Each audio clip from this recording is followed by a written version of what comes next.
સિરોહીની ધરતી માથે સુરોહી મહારાજ જેની આ તલવાર વખણાય ને, સિરોહીની તલવાર વખણાય, રાજસ્થાનની વાત.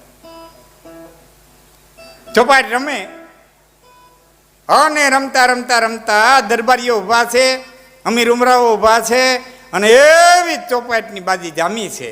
આમાં તો રમાય છે ને ઘણાય, તો સમજાય. નકર ઘણાય ને એ કેવું પડે કે આમાં એટલા ખાના હોય ને એટલા ચોકઠા હોય, આ 4 કલરના ચોકઠા હોય.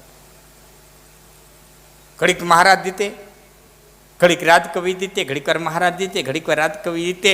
અને બરોબર રાજકવિના હાથની માલિક પાહા અને ખાના ગીણ્યા. એ મહારાજની ચોકઠી છે એ 12 દાણે મરે. એ 12 દાણા પડે એટલે સિરોહી મહારાજની ચોકઠી મરે.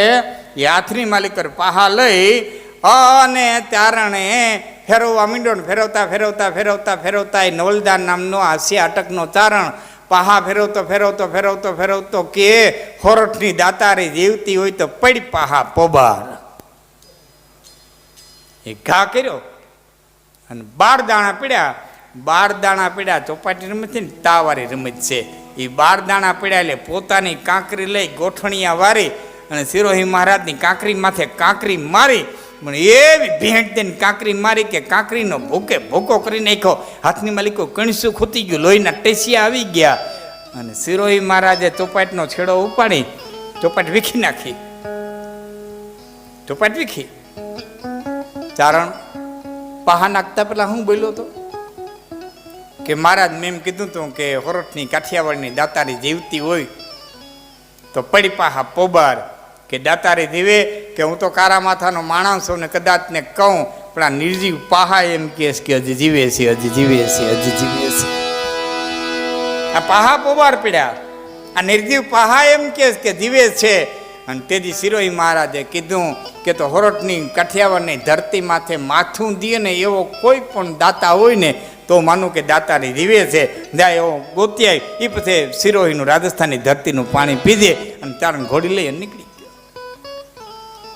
રાજસ્થાન, માળવો, મેવાડ ફરતો ફરતો ફરતો ફરતો ફરતો ગુજરાતની ધરતીમાંથી ઉતર્યો. જે રજવાડામાં જાય ત્યાં જઈને વાત કરે લે કે બાપા જોઈ તો ધન દઈ, જોઈ તો ઘોડું દઈ, જોઈ તો હોનું દઈ, જોઈ તો રૂપિયા દઈ, એથી વધારે કહેતો એકાદું ગામ દઈ. માથું કોણ દે? કવિરાજ હવે અડાડ કડજુગ છે, આવા વેણે લઈને ન નીકળાય. કોઈ શિખામણી દે, કોઈ ધનની લાલચ દે, કોઈ જમીનની લાલચ દે, કોઈ બહેની લાલચ દે. છેલ્લે તારણને એમ થઈ ગયું પૂરું થઈ ગયું. હવે કોઈ છે નહીં મારાથી કહેતા કહેવાય ગયું. પણ હવે સોમનાથ મહાદેવના દર્શન કરીને પછી દરિયાને ડીલ હોપી દેવું. પછી તો ઘોડીએ ધીમી પડી ગઈ, પોતે ધીમો પડી ગયો, વેગે ધીમો પડી ગયો. અને જહદણની બાજુનો પારેવાળા ગામની ધરતી માથે ધીમી ધીમી ધીમી ધીમી ધીમી ધીમી ઘોડી હેલી આવે. 7-10 તારણો બેઠેલા અને જોયું ઘોડી આવે. ઘોડે હવાર થાકમાં છે, ઘોડીએ ધીમી હાલે છે, ઘોડે હવારે ધીમો હાલે છે. અને બરોબર પાસે આવ્યા એટલે એક તારણે ઉઠીને હાથ લાંબો કર્યો. જય માતાજી બાપ, જય માતાજી. ચારણ લાગો? હા બાપ ચારણ. ક્યાંથી આવ્યા? રાજસ્થાનથી આવું છું.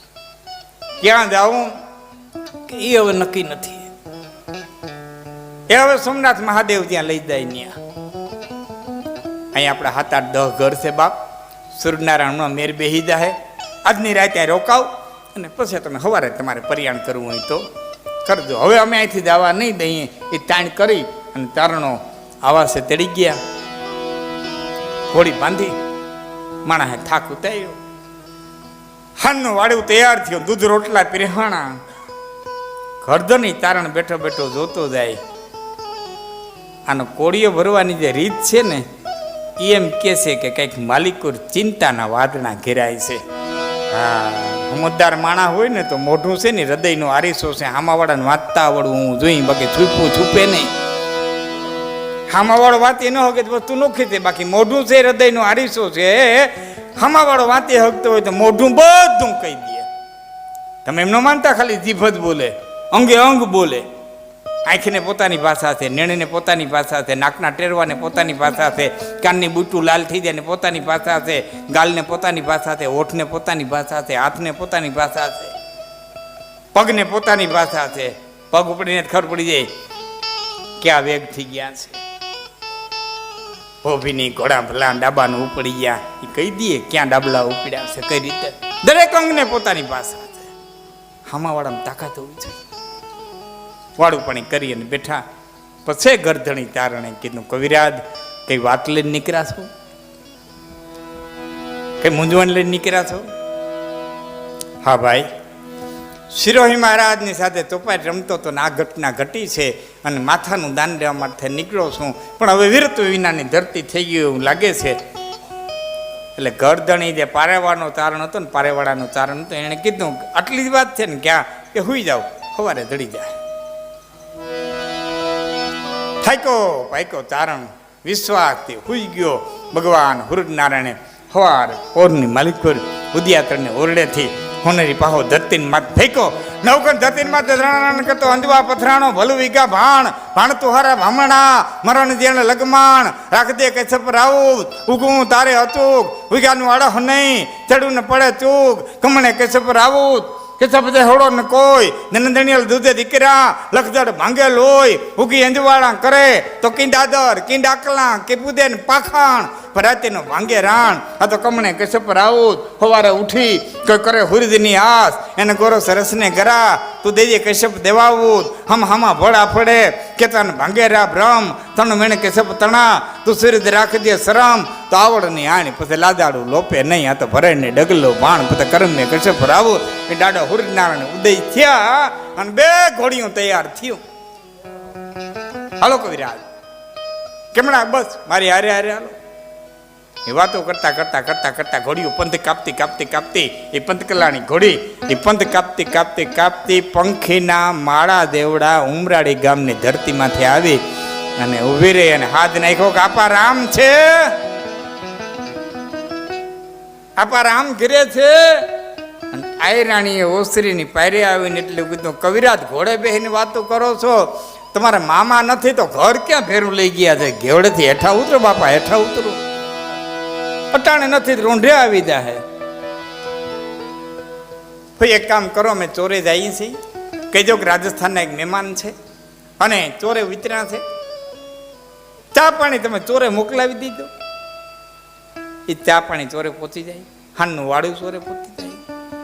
બીજો દી થયો, સવારનું હીરામણ અફીણ બપોરના રોટલા, 3 દી નીકળી ગયા. 3 દી એ રામ ડાંગર ઘીરે આવ્યા ત્યારે આયરાણી કીધું કે ચારણો 2 આવ્યા છે, ચોરે 3 દી થયા રોકાણા મેં બહુ તાણી કરી પણ ઘીરે આવ્યા નહીં. અને અડીખ માયર ચોરે આવી જે માતાજી કર્યા, કવિરાજ ઘીરે પધારો કે બાપા વેણ લઈને આવ્યો છો, આકરું વેણ છે અને જો વેણ પાડવાની તાકાત હોય તો કે તો ઘીરે આવીએ. આ બના તારા લેવી દેવાની વાત હશે તો મારે કીધે નહીં થાય બાપ, પણ પૈન પૂરતી વાત હશે ત્યાં હું વચન દઉં છું કે હું વેણ પાડે હું વેણ લઈને આવ્યા છું કે શિરોઈ મહારાજની સાથે આ રીતે તોપાટ રમતો તો આ રીતે બનાવ બન્યું છે. એટલે માથાનું દાન જોઈએ છે. અને રામ ડાંગરે એટલું કીધું કે એ ક્યાં મારે બીજાનું માગવા જવું પડે, એ તો મારવું છે ને મારે દેવું લ્યો, એટલામાં હું ન્યા એમાં ક્યાં મારે કઈ ગીરવે મૂકવું પડે એમ છે. હાલો ઘીરે પધારો, ઘીરે પધારો. એ ઘીરે તેડી આવ્યા, બ્રાહ્મણને તેડાવ્યા, હારા મુહૂર્ત જોવરાવ્યા. એ ઘડી એ પલ બધા તો વાવડો વાત લઈ ગયો તો ઠેક ઠેકાણેથી કેણ આવે કે ભાઈ જોઈ તો તારણને ભેં આપો, જોઈ તો એકાદ એવું ઘરેણું આપો, જોઈ તો થોડીક જમી આપો. હવે અડાળ ત્યાં સુધી વાંધો નહોતો, ત્યાં સુધી તો જેટલાની શિખામણીઓ આવી કોઈ શિખામણીને રામ ડાંગરે ગણકારી નહીં. પણ વાત ફરતા ફરતા ફરતા ફરતા ફરતા ઠેઠ વડતાલ ગઈ. એ વડતાલ વાત પગીને એ વખતે વડતાલ ગાદી ઉપર આચાર્ય મહારાજ શ્રીપતિજી મહારાજ અને શ્રીપતિ મહારાજના કાને વાત ગઈ. આ પરિવાર છે સ્વામિનારાયણ સંપ્રદાયમાં, પ્રસાદીની વસ્તુ પણ ત્યાં છે. અને શ્રીપતિ મહારાજે ચિઠ્ઠી લખી અને ચિઠ્ઠી લખીને એ ચિઠ્ઠી લઈ અને ઘોડે હવાર નાના એવા ઉમરાળી ગામની માલિક આવ્યો અને ચિઠ્ઠી વાંચી રામ ડાંગરે તો ચિઠ્ઠીમાં લખ્યું હતું કે તમે અમારા હરિભક્ત છો. ભગવાન સ્વામિનારાયણે શિક્ષાપત્રીમાં ઉલ્લેખ કર્યો છે કે મારા હરિભક્તે અંગછેદન કરવું નહીં. અંગછેદન કરો તો અમે સંપ્રદાયની બહાર ગણાશું. નિરાશ થઈને રામડાંગર બેહી, એક બાજુ તારણ, બીજી બાજુ આચાર્ય મહારાજનો આદેશ. જો અંગછેદન કરશો તો ધર્મભ્રષ્ટ કહેવાશો, સંપ્રદાયની બહાર ગણાશો. નિરાશ થઈને બેહી ગયા. એટલે તારણે કીધું, મામા ચિઠ્ઠી આવી પછીના તમારા આખા મોઢાના રેખાઓ બધી બદલી ગઈ, એવું હું ચિઠ્ઠીમાં છે? ધર્મશંકરે એવું કવિરાજ કે શું કે આચાર્ય મહારાજનો હુકમ છે કે અમારો હરિભક્ત અંગછેદન કરી શકે નહીં. શિક્ષાપત્રીનો ઉલ્લેખ છે. અને મરક દાંત કાઢી નવલદાન કે બીજો ઘા કરે તો ખૂન કર્યું કહેવાય ને. અંગછેદન પોતે ન કરી શકે, બીજો તો ઘા કરી શકે ને. કે આ બીજો ઘા કરી શકે કે તો મુરતે ઊભું રાખી દે, ઘા હું કરે. હા, એ ચારણે હાજા હુતારનો હાજો હુતાર હોય ને, છોરી હોરીને લાકડું જેમ બનાવે એમ કુદરત રૂપી હુતારે આ તારણને કઈ ઘડ્યો છે.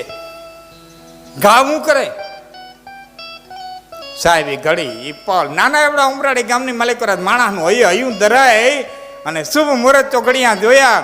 એ બ્રાહ્મણો આવ્યા, માં ભવાનીની પૂજા થઈ, રામનગર માંથી પાઘડી બાંધી અને એ કેસર કંકુના તિલક થયા, શ્લોકો બોલાણા, એ બાજોટની માથે રજાઈ મુકાણી, માથે ત્રાહ મુકાણો, માં ભવાનીની પૂજા થઈ અને ચારણની પૂજા થઈ.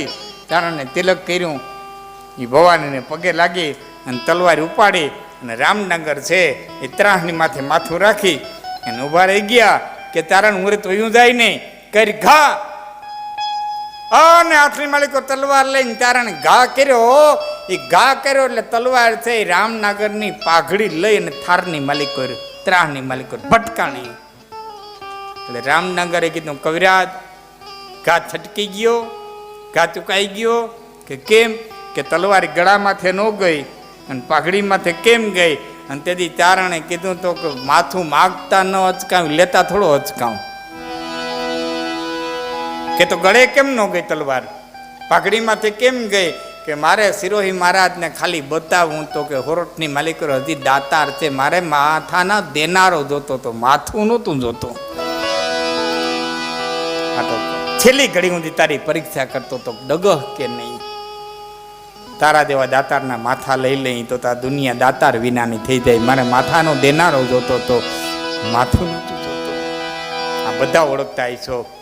રામડાંગરના દીકરા ઉકા ડાંગર અને ઉકા ડાંગરના દીકરા કાના મામા ડાંગર હમણાં ગુજરી ગયા. શિક્ષક હતા. 2 વખત તો નડિયાવાળા મકાન હતા, તે દી હું જે આવ્યો. પહેલી વખત આકાશવાણીમાં 20 વર્ષ પહેલાં વાર્તા કરી, તે દીએ જે આવ્યો. અને હવે પાછા અગાસીવાળા કર્યા છે, તે દીએ પાછો જે આવ્યો. છેલ્લે સુધી જે ડગે નહીં. મૂછ ભલી જેના મોઢા ભલા, જેના કર્મીને ભલા કપાળ. આ ઓછાએ આપણને નો ડગે આવા ઠાડણ નર થબાણ. જેની મૂછ ભલી, જેના મોઢા ભલા, જેના કર્મીને ભલા કપાળ.